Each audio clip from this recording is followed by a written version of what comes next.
अजित पवार माणूस गेला तरी त्यांचा दरारा कायम आहे. ते उपमुख्यमंत्री होते म्हणून हा दरारा आहे का? तर नाही. अजित पवार या नावातच तो दरारा होता. परंतु ते हयात असताना त्यांच्या खांद्यावर हात ठेवून कोणी फोटो काढलाय हा विचार तरी आपण करू शकतो का? पण हे केलं नरेश अरोरा यांनी. त्यांचा फोटो सध्या सोशल मीडियावर तुफान व्हायरल झालाय. ज्या दादांपुढे कोणाला एक शब्दही उच्चारणं कठीण होतं, तिथं नरेश अरोरा त्यांचा प्रत्येक शब्द ऐकतील आणि तसंच दादा करतील असं पाहत होते. दादांनी काय राजकीय स्ट्रॅटर्जी वापरायची, काय कधी आणि कसं बोलायचं, इतकंच काय त्यांनी काय घालायचं हे देखील नरेश अरोरा ठरवत असत. त्यांच्याशी 27 तारखेला झालेल्या मीटिंगमध्ये नेमकं काय घडलं होतं?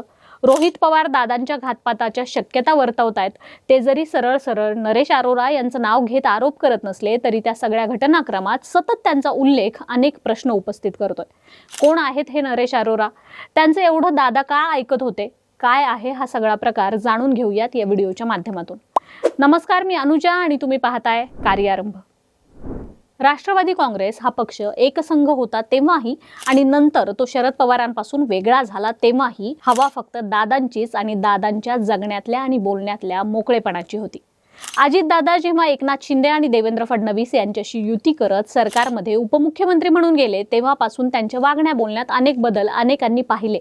मात्र लोकांच्या तोंडाला पानं पुसणं आणि काम पाहतो करतो म्हणणं त्यांना कधीच जमलं नाही. असंही त्यांना त्यासाठी ओळख मिळवायचीही नव्हती. मी कामाचा माणूस आहे हे ते अभिमानाने मिरवायचे.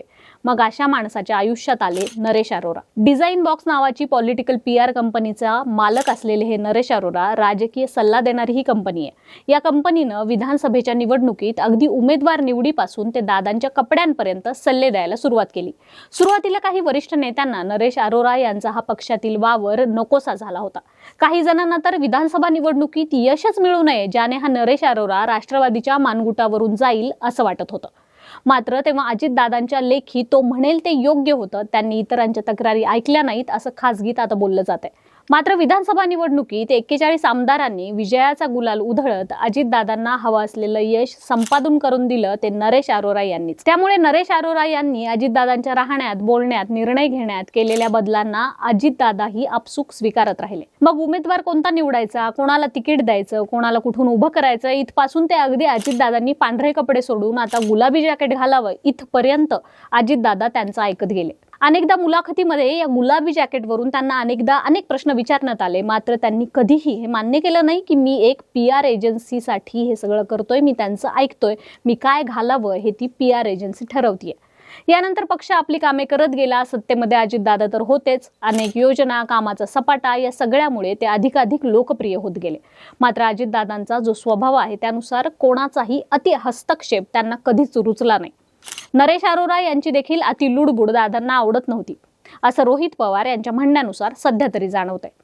27 जानेवारी रोजी मुंबईमध्ये जी मीटिंग झाली ती याच कंपनीसोबत झाली असं कळतंय, जिथे नरेश अरोरा देखील हजर होते असा अंदाज वर्तवण्यात येतोय. नरेश अरोराच्याच कंपनीला पुढील कॉन्ट्रॅक्ट मिळावं यासाठी ही मीटिंग होती जी लांबली. ती मीटिंग लांबण्यामागं एक कारण होतं, ते म्हणजे पैशावरून झालेली किरकिर किंवा अजितदादांना ही कंपनी आता नकोच होती. कदाचित दादांना नरेश अरोरा याला पॉलिटिकल PR म्हणून आता राष्ट्रवादीमध्ये स्थानच द्यायचं नव्हतं.